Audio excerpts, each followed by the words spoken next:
நீங்கள் hair transplant பண்ணியிருக்கீங்க, but ஆனால் ஃபெயிலியர் ஆகிடுச்சு. ஃபெயிலியர்னு நான் சொல்கிறது வந்து சுத்தமாக முடி வளராமல் போனால் மட்டும் ஃபெயிலியர்னு இல்லை, ரிசல்ட்ஸ் நீங்கள் நினச்ச மாதிரி வரல, சொதப்பிடுச்சு. ஓகேங்களா, ஹேர்லைன் நீங்கள் நினச்ச மாதிரி இல்லை, இல்லை பிடிச்ச அளவுக்கு டென்சிட்டி வரல, வாட் எவர் ரீசன். ஸோ அப்படியான ஹேர் டிரான்ஸ்பிளான்ட்டை நம்ம வந்து சரி பண்ண முடியுமா அப்படிங்கிற பற்றின வீடியோ தான் இது. நான் doctor Muthu Prabhakaran, dermatologist and hair transplant surgeon.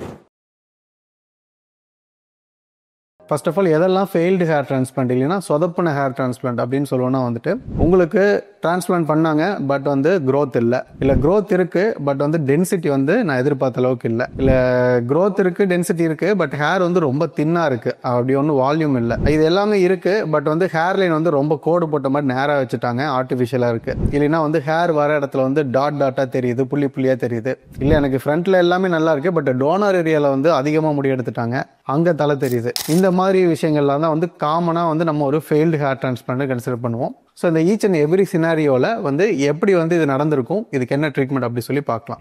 So first வந்துட்டு பார்த்தீங்கன்னா புவர் க்ரோத் இல்லைன்னா நோ க்ரோத். அதாவது என்னன்னா வந்துட்டு டிரான்ஸ்பிளான்ட் பண்ணாங்க, பட் அந்த முடி எல்லாமே ஃபுல்லாக வளர்ந்து வரல, கொஞ்சம் தான் வளர்ந்துருக்கு, பாதி வளரல, ஃபெயிலியர் ஆகிடுச்சு. ஸோ இதுக்கு வந்து என்ன ரீசன் அப்படின்னு பார்த்தீங்கன்னா வந்து சர்ஜரி சரியாக பண்ணியிருக்க மாட்டாங்க.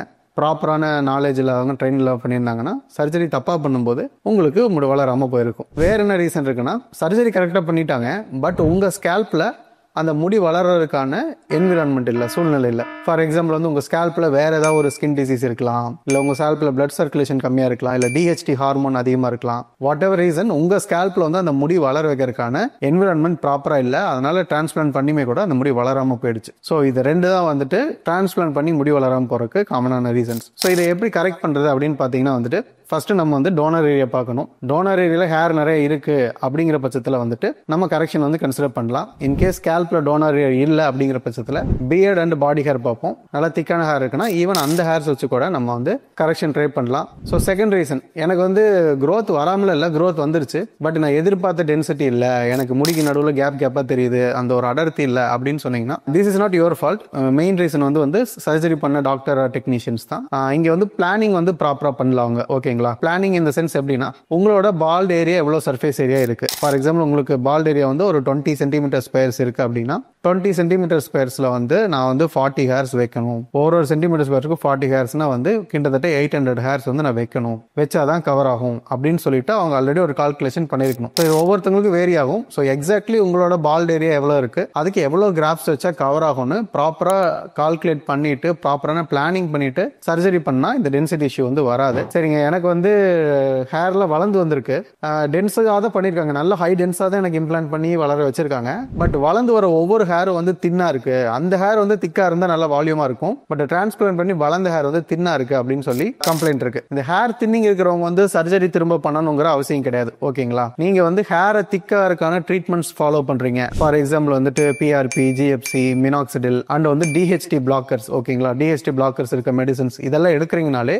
அந்த தின்னா இருக்கிற ஹேரை அகைன் நம்ம வந்து திக்கா மாற்ற முடியும். எனக்கு இந்த பிரச்சனை இல்லை, நல்லா டென்ஸா இருக்கு, பட் ஹேர் லைன் வந்து நேரா கோடு போட்ட மாதிரி வச்சுட்டாங்க, பார்த்தாலே வந்து ஒரு மாதிரி அப்நார்மலா இருக்கு, யாரை பார்த்தாலும் என்ன டிரான்ஸ்பிளான்ட் பண்ணிருக்கேன்னு கேட்கறாங்க.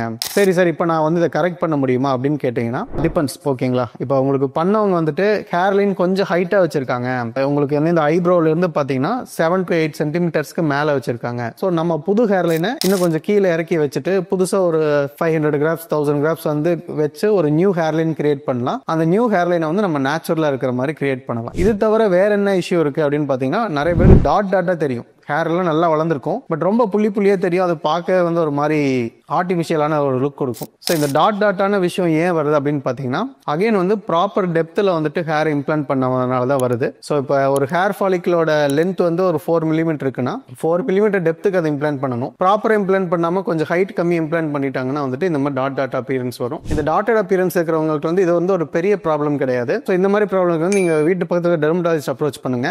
அவங்க they do a procedure called வந்து டெர்மாப்ரேஷன் சொல்லிட்டு. ஸோ இது வந்து மல்டிபிள் செஷன்ஸ் நீங்கள் போகணும். ஆஃப்டர் ஃபியூ செஷன்ஸ் ஓகேங்களா, ஒரு 3-4 மந்த்ஸ் கழிச்சு வந்து உங்களுக்கு அந்த டாட்டட் அப்பியரன்ஸ் போயிட்டு ஸ்கின் வந்து ஈவனாக இருக்கிற மாதிரி வந்து ஓரளவுக்கு இம்ப்ரூவ்மெண்ட் கொடுக்க முடியும். இன்னொரு ப்ராப்ளம் என்ன பார்த்தீங்கன்னா, டோனர் ஏரியா வந்து எனக்கு ரொம்ப எடுத்துட்டாங்க, டோனர் ஏரியா ரொம்ப கேப்பாக தெரியுது, பார்த்தாலே அசிங்கமாக தெரியுது அப்படி சொல்லிட்டு நிறைய பேர் சொல்றீங்க. திஸ் இஸ் கால்ட் வந்து over harvesting the donor area. இதையும் வந்து நம்ம சிம்பிளாகவே சரி பண்ணலாம்.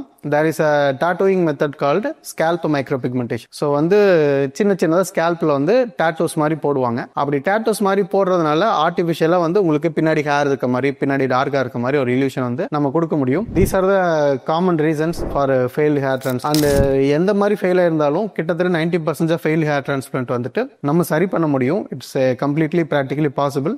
பட் ஒன்லி திங் என்னன்னா நம்ம எக்ஸ்பெக்டேஷன்ஸ் லோவா வச்சுக்கணும். ஆப்வியஸா ஃபர்ஸ்ட் டைமே சர்ஜரி பண்ணும்போது we can give better results, ரொம்ப நேச்சுரலான ரிசல்ட்ஸ். பட் ஒன்ஸ் சர்ஜரி பண்ணிட்டாங்க, அது தப்பாயிடுச்சுங்கும் போது we can give a results to a certain extent தான். ரொம்ப கம்ப்ளீட்டா வந்து நம்ம ஃபுல் ரிசல்ட்ஸ் கொடுக்க முடியாது. But definitely those things can be repaired and give a improved lifestyle. ஓகேங்களா? ஸோ இந்த வீடியோ உங்களுக்கு யூஸ்ஃபுல்லா இருக்கும்னு நினைக்கிறேன். இதே மாதிரி ஒரு யூஸ்ஃபுல்லான வீடியோவில் நெக்ஸ்ட் மீட் பண்றேன். மறக்காம சப்ஸ்கிரைப் பண்ணி வச்சுக்கோங்க. தேங்க்யூ.